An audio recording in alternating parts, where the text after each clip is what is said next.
dengan BMKG Negara. Selamat sore pemirsa yang berbahagia. Kembali berjumpa dengan kami dalam informasi iklim Provinsi Bali bulan Agustus 2016, di mana kami akan menyajikan beberapa informasi terkait analisis curah hujan bulan Juli 2016, analisis musim kemarau 2016, kondisi dinamika atmosfer terkini, serta perakiraan hujan 3 bulan ke depan. Pemirsa yang berbahagia, kondisi anomali berupa peningkatan curah hujan di akhir musim kemarau ini telah kita rasakan.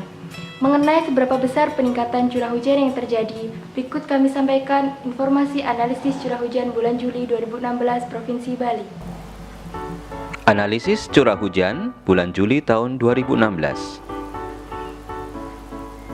Curah hujan dengan kategori rendah berkisar antara 0 sampai 100 mm telah terjadi di Buleleng bagian utara, Denpasar, serta Nusa Penida. Curah hujan dengan kategori menengah berkisar antara 100 sampai 300 mm telah terjadi di hampir sebagian besar wilayah tengah Provinsi Bali. Sementara curah hujan dengan kategori tinggi berkisar antara 300 sampai 500 mm telah terjadi di Pupuan sekitarnya. Selanjutnya kami sampaikan peta analisis sifat hujan bulan Juli tahun 2016. Sifat hujan bulan Juli tahun 2016 sebagian besar bersifat di atas normal. Hal ini menunjukkan bahwa hujan yang turun lebih banyak dari biasanya. Kemudian kami sampaikan peta analisis hujan maksimum bulan Juli tahun 2016. Curah hujan maksimum bervariasi dan secara umum berkisar antara 50 sampai 100 mm.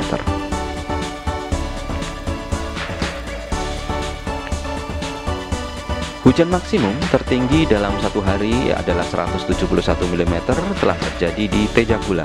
Peta analisis hari hujan bulan Juli tahun 2016. Secara umum, jumlah hari hujan per bulan berkisar antara 1 sampai 20 hari. Pemirsa yang berbahagia, berdasarkan data curah hujan yang kami terima, beberapa daerah di Pulau Bali terindikasi belum memasuki musim kemarau dan masih terus didera oleh curah hujan hingga bulan Agustus 2016. Kondisi lebih basah pada tahun 2016 dari situasi normal yang terjadi pada periode yang sama dikategorikan sebagai kemarau basah. Pemirsa, berikut kami sampaikan informasi daerah yang belum memasuki musim kemarau hingga saat ini. Analisis musim kemarau tahun 2016. Musim kemarau sesuai dengan definisi BMKG adalah jika curah hujan dalam satu dasarian berjumlah kurang dari 50 mm dan diikuti oleh dua dasarian berikutnya. Berdasarkan data curah hujan yang telah kami terima, maka sebagian besar wilayah di Provinsi Bali telah memasuki musim kemarau antara Maret 1 sampai Mei 2, kecuali daerah-daerah di Tabanan, Badung, dan Gianyar bagian utara, serta Buleleng bagian utara. Kedua wilayah tersebut belum terindikasi telah memasuki musim kemarau.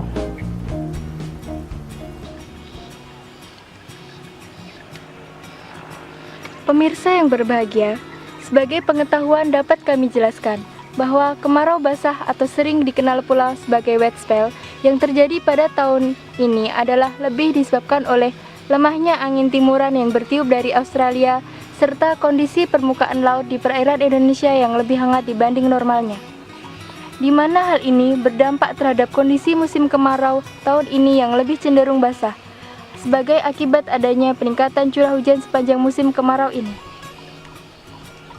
Pemirsa yang berbahagia, cuaca dan iklim adalah sebuah sistem yang terbangun dari interaksi laut dan atmosfer yang saling mempengaruhi satu dengan yang lain.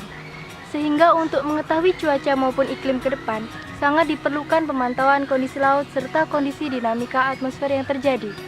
Berikut kami sampaikan kondisi dinamis atmosfer terkini yang kami rangkai dengan perakiraan curah hujan 3 bulan ke depan. Kondisi dinamis atmosfer terkini. Kondisi suhu permukaan laut di perairan Pulau Bali lebih hangat dibandingkan dengan normalnya, sehingga uap air masih tersedia untuk pertumbuhan awan hujan di wilayah Bali hingga saat ini. Monsun Australia saat ini lemah dan diprediksi menguat di pertengahan Agustus, kemudian melemah di akhir bulan Agustus, yang menunjukkan adanya peluang pembentukan awan hujan di sekitar Jawa bagian timur, Bali, dan Nusa Tenggara berkurang, kemudian bertambah di akhir bulan Agustus. Perakiraan curah hujan 3 bulan ke depan. Pertama kami sampaikan terkait dengan perakiraan curah hujan bulan September tahun 2016. Curah hujan bervariasi dengan kategori rendah hingga tinggi. Curah hujan dengan kategori rendah kami perkirakan akan turun di sekitar Buleleng bagian utara, sekitar Denpasar, Karangasem bagian timur, serta Nusa Penida. Untuk curah hujan dengan kategori menengah, kami perkirakan akan turun di sebagian besar wilayah tengah Provinsi Bali. Sementara untuk curah hujan dengan kategori tinggi, kami perkirakan akan turun di sekitar Pupuan dan Penebel. Selanjutnya kami sampaikan sifat curah hujan perakiraan untuk bulan November, sebagian besar bersifat di atas normal. Selanjutnya kami sampaikan peta perakiraan curah hujan bulan Oktober tahun 2016. Curah hujan bervariasi dengan kategori rendah sampai tinggi. Untuk curah hujan dengan kategori rendah kami perkirakan terjadi di Bali bagian utara. Sementara untuk curah hujan dengan kategori menengah kami perkirakan akan terjadi di hampir sebagian besar wilayah tengah Pulau Bali. Untuk kategori tinggi kami perkirakan akan terjadi di sekitar Pupuan dan sekitarnya. Selanjutnya kami sampaikan peta perakiraan sifat hujan untuk bulan Oktober, bahwa curah hujan bersifat normal hingga atas normal.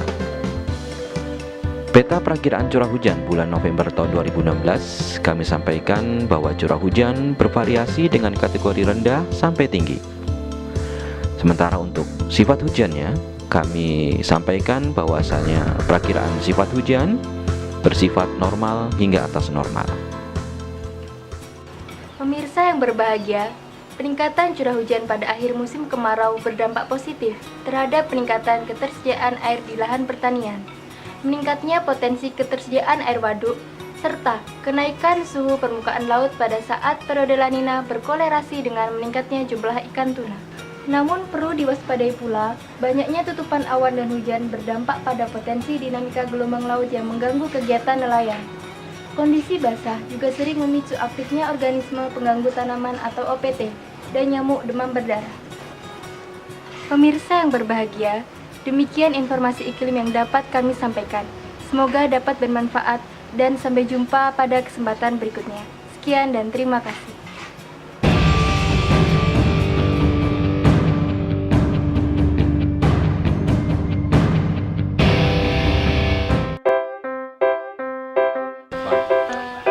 Iya, ke depan tuh mas, bener. Udah bagus, salah lagi. Belum, salah. Suhu permukaan air laut. Apa itu? Hal ini berdampak terhadap kondisi musim kemarau tahun ini.